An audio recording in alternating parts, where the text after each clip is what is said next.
오늘은 교회력 마지막 날이죠. 왕이신 그리스도 주일 성서정과 본문 중에 하나인 요한복음 18장 33절에서 37절까지의 말씀을 통해서 하나님의 은혜를 나누도록 하겠습니다.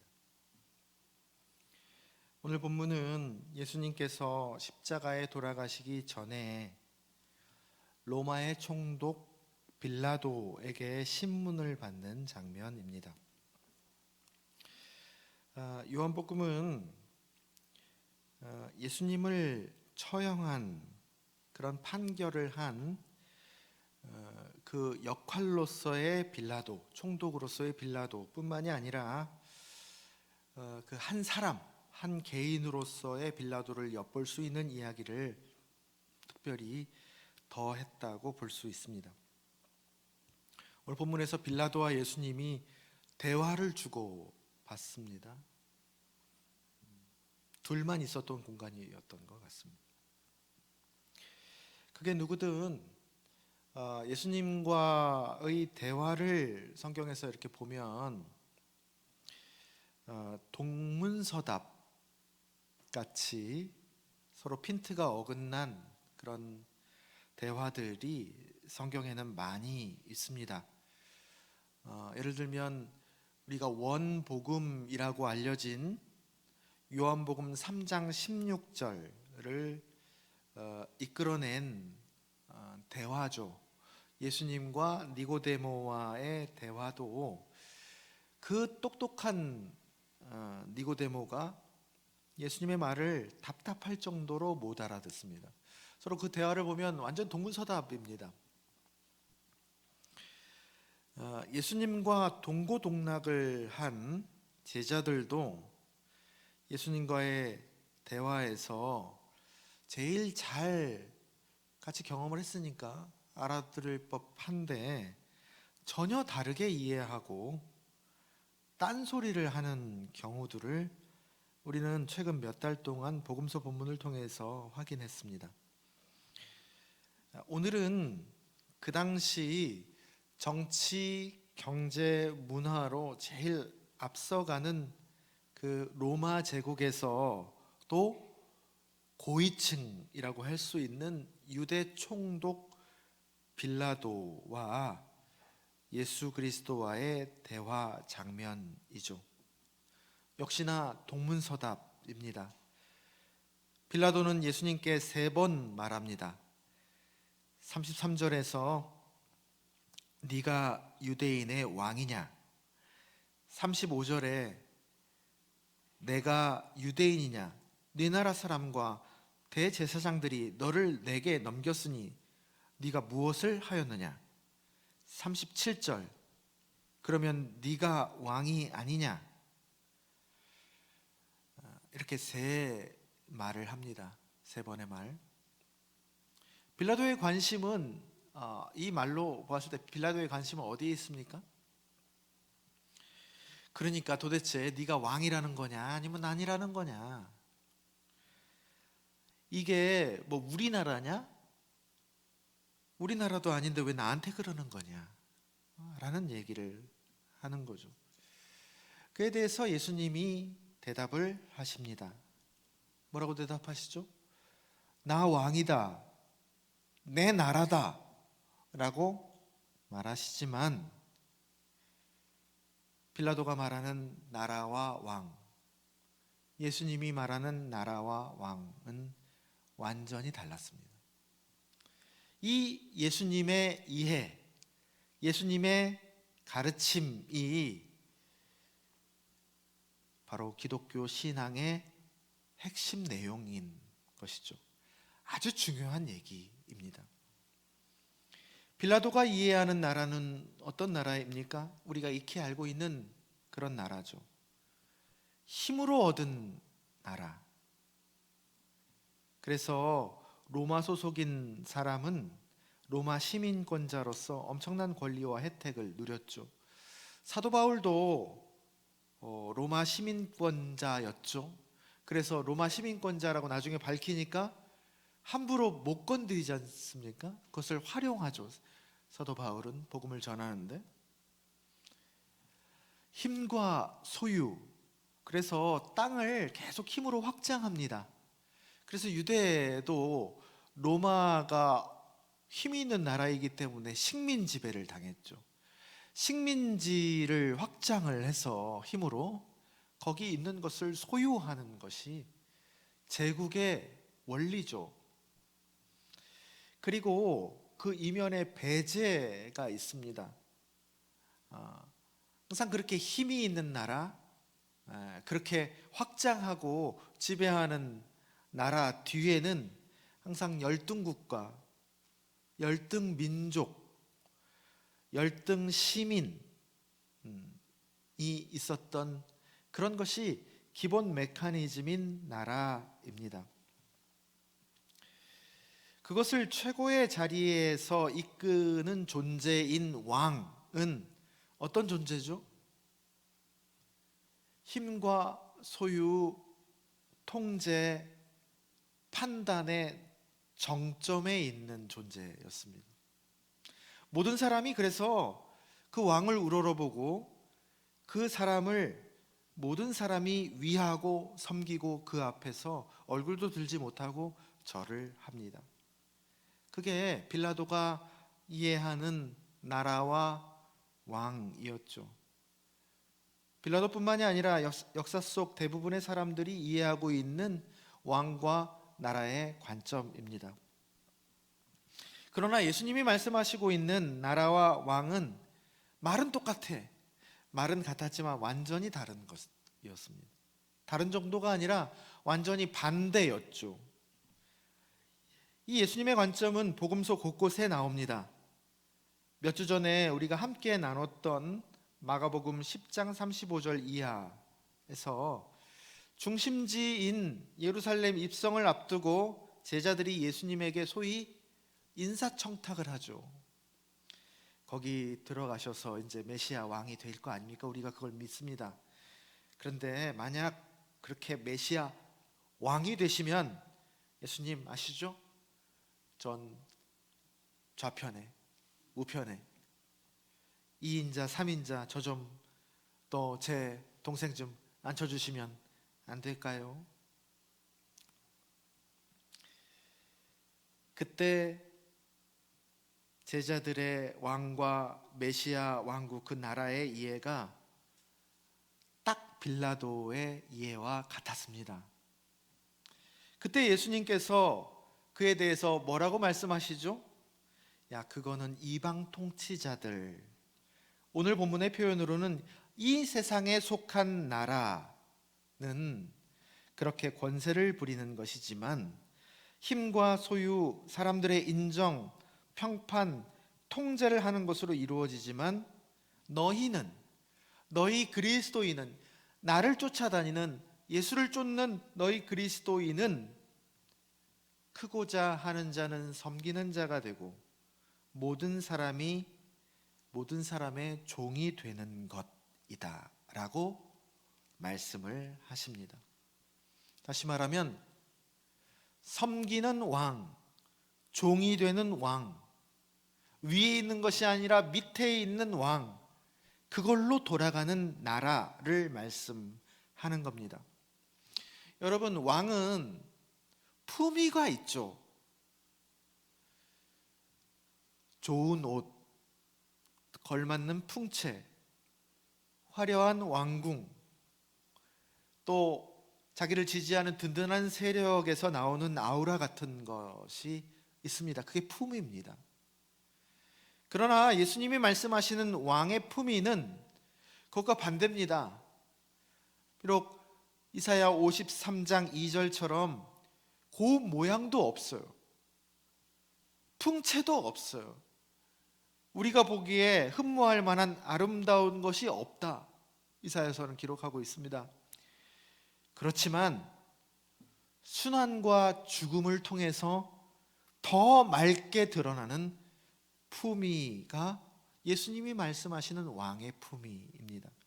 다시 말하면 뭘 보태서 드러나는 품위죠. 뭘 걸쳐서 드러나는 품위죠. 그것이 아니라 다 없어졌는데도 다 벗었는데도 남아있는 품위를 얘기합니다. 소유의 품위가 아니고 존재의 품위이죠. 쉽게 말하면 나답게 살아가는 겁니다. 나로서 살아가는 겁니다. 지난주에 예전에 함께 일하던 전도사님 한 분이 저에게 갑자기 연락을 주셨습니다. 그래서 서로 이제 카톡으로 이제 안부를 묻던 중에 그 전도사님이 요즘은 아주 자유롭게 나답게 살아가고 있다고 그러셔가지고 제가 신앙이 다 나답게 살아가라고 있는 건데 아이고 전도사님은 이러셨군요 라고 그랬더니 가볍게 오고 간 거죠, 대화가. 그 다음날 다시 연락이 왔어요. 어젯밤 내내 생각했대. 진짜 목사님, 진짜 나답게 살려고 신앙이 있는 걸까요? 라고 밤새 내내 그 말이 꽂혀가지고 고민하고 다시 그 다음날 각 잡고 물어보는 거예요. 그래서 제가 숨도 안 쉬고 답했습니다. 그럼요. 나답게 자유롭게 살라고 신앙이 있는 겁니다. 그래서 성자가 된다는 것은 나 자신이 되는 것이다 는 토마스 머튼의 말을 더불어서 보내주었습니다. 여러분, 순환과 죽음, 십자가를 기독교에서 강조하죠. 십자가가 상징 아닙니까? 그 순환과 죽음, 십자가를 기독교에서 왜 그렇게 강조할까요? 생각해 보셨습니까? 뭐 피약적입니까? 메조히즘이라고 그러죠. 메조키스트. 응? 이렇게 맞으면서 기쁨을 느끼는 그런 거예요? 아니면 밑도 끝도 없는 희생을 미워하는 종교예요? 여러분, 기독교의 메시지는요, 자기 아닌 자기, 그 가짜 자기를 죽이고 진짜 자기, 진정한 나로 다시 살아나서 자유하라는 가르침입니다. 더 피둥피둥한 애벌레로서 살려고 하지 말고 우리는 그렇게 살아가려고 해요. 다 같이 똑같은 벌레요. 야곱이 고백했던 것처럼. 근데 조금 더 피둥피둥하고 조금 더 이렇게 말끔한 애벌레로 살아가려고 인생의 목표를 잡아요. 그런데 그렇게 살려고 하지 말고 고치 속으로 들어가서 애벌레는 죽고 그래서 힘들고 고통스럽겠지만 다시 나비로 태어나게 되어 있다. 고치 속에서. 그 나비로 태어나서 하늘을 나는 존재로 살아가라는 메시지입니다. 그게 여러분 유월이에요. 유월. 넘어감이죠. 파스카의 신비입니다. 그래서 십자가, 순환과 죽음을 얘기하고 있는 거예요. 고치 속에 들어가는 것이죠. 내가 녹아 없어지는 것이죠. 근데 그게 죽음이 아니라니까요. 다시 살아남의 과정인 거예요. 그게 여러분 성경의 유일한 메시지라고 해도 과언이 아닙니다. 그런 나로, 진짜 나로 살아가도록 돕는 것이 예수님이 우리에게 오셔서 가르쳐 주신 진정한 핵심적인 메시지인 겁니다. 오늘 예수님이 말씀하신 37절 진리, 예수님이 그걸 증언하러 이 땅에 태어났고 이 세상에 왔다는 그 진리가 왜 있는 겁니까? 그렇다면 그 진리는 하나님의 현실이거든요. 가상세계가 아니라고. 우리가 눈 감고 있어서 그게 가상세계처럼 보이지 그게 실제라고요. 그 리얼리티가, 그 진리가 우리를 어떻게 해줍니까? 진리가 너희를 자유케 하리라. 요한복음 8장 32절이죠. 자유케 하는 거예요. 그리스도인의 대헌장이라고, 마그나카르타라고 이름 붙어 있는 갈라디아서 5장 1절이 뭐라고 선언하고 있습니까? 그리스도께서 우리를 자유롭게 하려고 자유를 주셨으니 그러므로 굳건하게 서서 다시는 종의 멍에를 매지 말라 라고 선언하고 있습니다. 그게 신앙의 이유예요, 여러분. 왜 예수 믿어요? 아이고, 좀 어떻게 좀 이렇게 잘 살아보려고요. 좀 이렇게, 네? 하는 일도 잘 되고, 하나의 부수적인 목표는 될 수 있겠죠. 근데 궁극적인 목표는 뭐냐? 여러분, 다른 사람이 예수 왜 믿어요? 교회 왜 다녀요? 그러면 뭐라고 하실래요? 여러 가지 대답이 있겠지만은 자유하기 위해서 예수를 믿습니다. 자유하기 위해서 교회를 다닙니다. 라고 대답하면 성경의 모든 것을 포괄하는 말입니다. 여러분, 예수님이 그래도 돈이 있어야 되죠. 그죠? 네? 그래도 힘이 있어야 돼. 꽁 잡는 게 매야. 라는 그 세상의 이치를 예수님이 몰랐을까요? 여러분, 그럼 순진한 거죠. 보통 보면 이 기독교의 가르침을 아이고 뭐 교회에서 그렇게 얘기하시는 거고 바깥에서는 안 통해. 순진한 거예요. 예수님도 아이고 예수님 세상 물정 몰라가지고 그러는 거지. 예수님이 그 세상에 돌아가는 이치를 몰랐을까요? 36절에서 이렇게 말씀하십니다. 내 나라는 이 세상에 속한 것이 아니다. 만일 내 나라가 이 세상에 속한 것이었다면 내 종들이 싸워 나로 유대인들에게 넘겨지지 않게 하였으리라. 아신 거예요. 내가 몰라서 못하는 줄 아냐? 그게 할 줄 알지만 내가 그게 그렇게 돌아가는 메커니즘이 내 나라였으면 벌써 다 힘을 동원해 가지고 싹 쓸어버렸지. 십자가에 못 박혔을 때 내려오라고 그렇게 조롱한 사람들 보란 듯이 복수해 주려고 못 뽑고 와가지고 다 광선이라 쏴서 다 통쾌하게 복수해 줬겠지.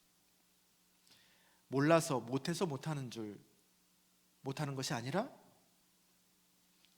그게 길이 아니니까 안 하는 것이다 말씀하시는 것입니다. 내 나라는 여기에 속한 그런 것이 아니다 라고 말씀하고 있습니다. 예수님께서 이 말씀을 하신 때가 언제였습니까?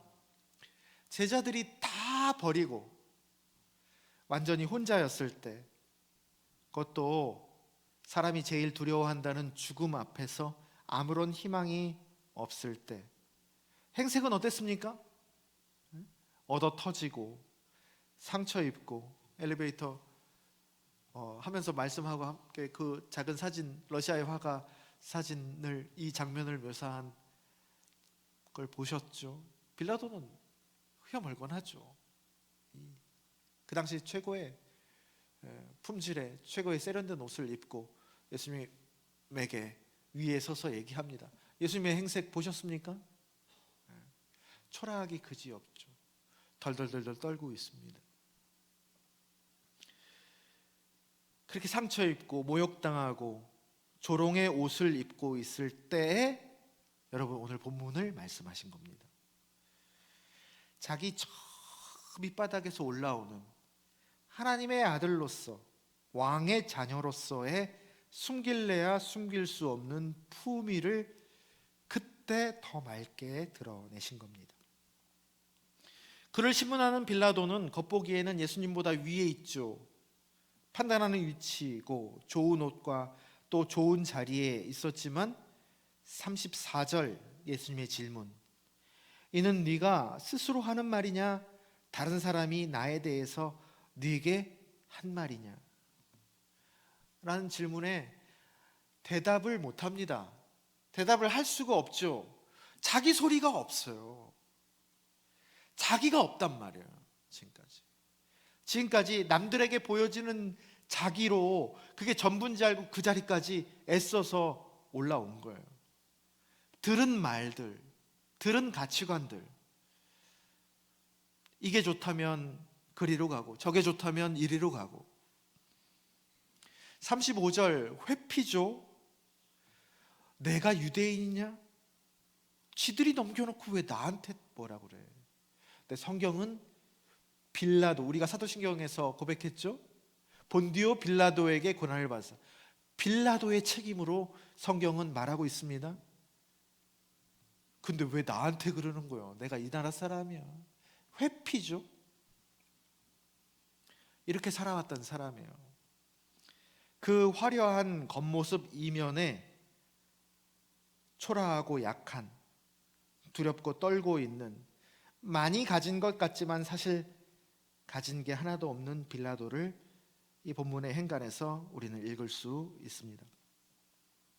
사랑하는 낮은동산교회 성도 여러분, 우리가 신앙생활을 하고 있습니다.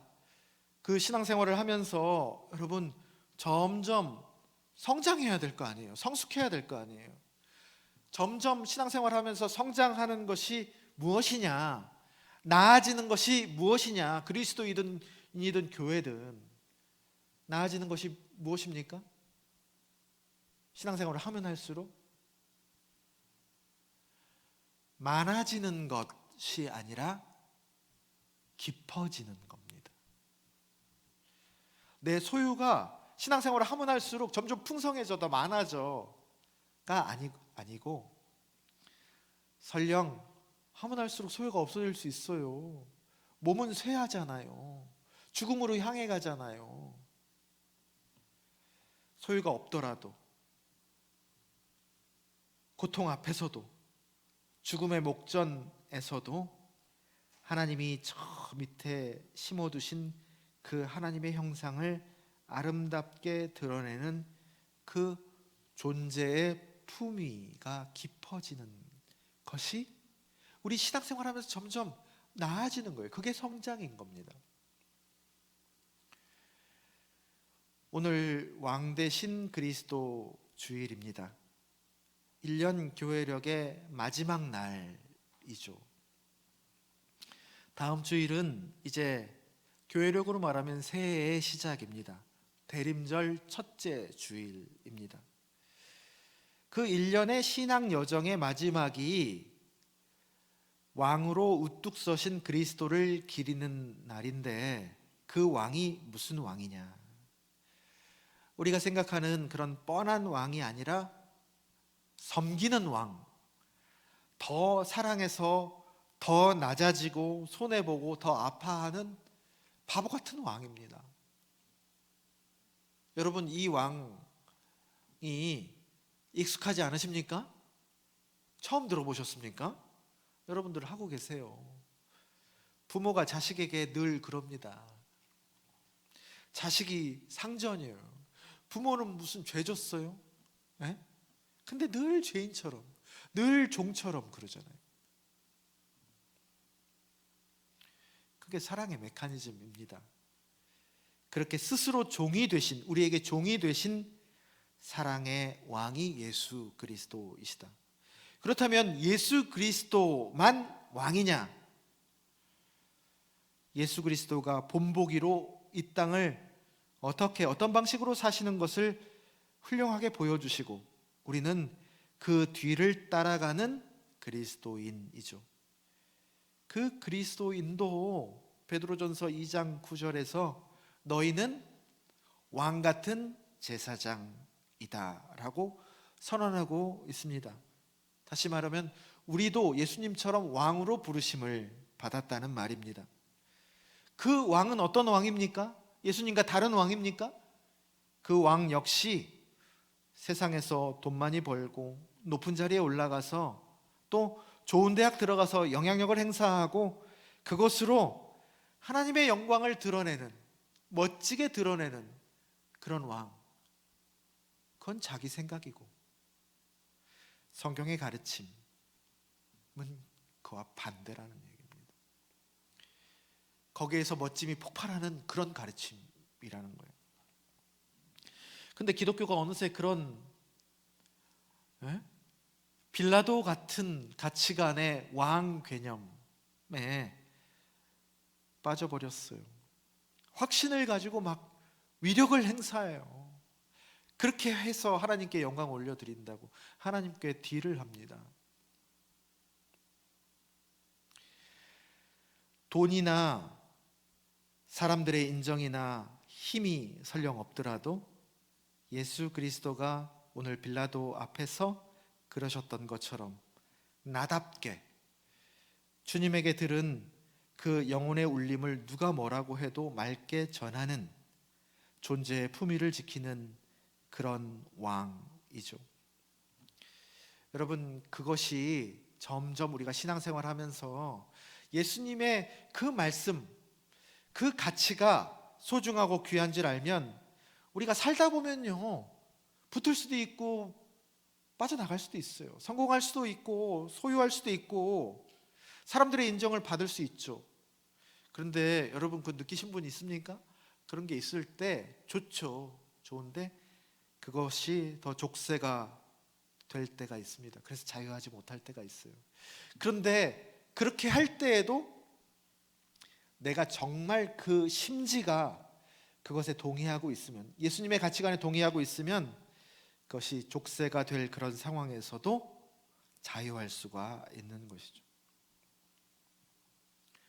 그래서 사도 바울처럼 내가 풍족할 때, 존귀할 때 뿐만이 아니라 비천할 때에도 내가 자족할 수 있는 일체의 비결을 배웠다라고 사도 바울 말년의 감옥에서 고백합니다. 그게 그리스도인의 품위란 말이에요. 그 말년에 사도 바울은 선교로 부르심을 받았습니까? 역할로? 그건 부수적인 것이고, 그 인간으로서, 참 사람으로서 부르심을 받고 말년에 그것을 깨닫고 고백하는 것이죠. 구약 병행 본문 사무엘하 23장 1절에서 7절은 수많은 시행착오, 실패와 상처를 겪어오면서 이스라엘 중에 가장 왕다운 이라고 여겨지는, 그렇게 성경이 평가하는 다윗 왕의 마지막 말이 기록되어 있습니다. 하나님을 경외함으로 다스리는 자, 즉 진정한 왕을 다윗이 이렇게 표현하고 묘사하고 있습니다.